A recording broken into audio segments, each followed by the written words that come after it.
сондай жағдай. Енді біз пока ажырын келем дегенше өз қолымыздан келгенін істедік. Өшіруге тырыстық. Өшті, по-моему, по идее, просто андай түтін болып жатқан жерім болса. Бұда бізде неқті көрдіп отырмын бағасын.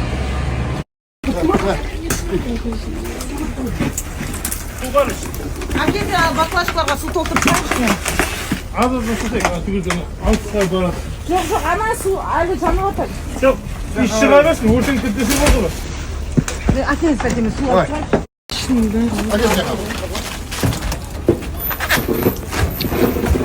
Ана кем алып? Мен жауап. Арда, угылда, угылда.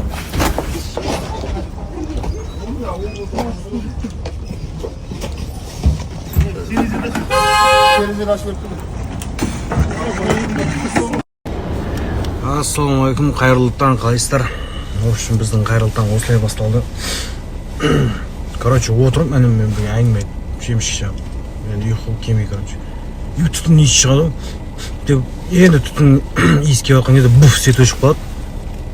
Сонымен не болды екен деп, подъезде бәрінде өшті ма деп, есікті ашып қарасам, короче, магазин өртеніп отыр. Біз бірінші этажда тұрамыз ғой. И магазин жағымызда, короче, ё-мо, кремді жаңа айтам, короче, тез кейін кетіп шығамыз десем, асықпайды әпшем. Қаяқ өртеніп отыр. Магазин өртеніп отыр, бос етесіз. Сонымен тез киініп, жаңа далаға шығып, керек нәрселердің бәрін алып. Сонымен бірінші этаж болғаннан кейін бәрібір ыңғайлы да, үстіңгі этаждағылар бәрі жүгіріп шығып отыр, анау мынау, короче.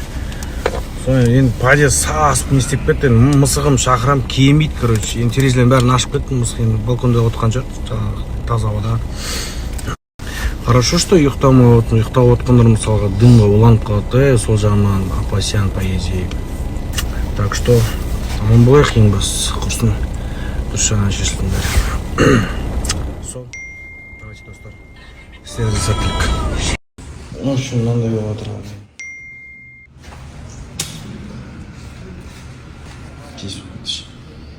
Барынша суырып үйтіп не істедік енді. Қолдан келген сол енді, жаңа бір-екі кісілер жазып жүрді, видеоға түсіргенше кіріп өшірмейсің ба деп. Кіріп не істеген кезде, короче, мен су тартқан кезде, короче, подвалға түсіп кетті. Дальше не істеймін бе, өлем ба? Багира? Багира? Не өском? Ой, бұл көкемді уайым жоқ қой, саным жоқ. Бұл көкем әшейін. Көкем деп қоймын ғой, әпшім. Жатыр ғой деймін.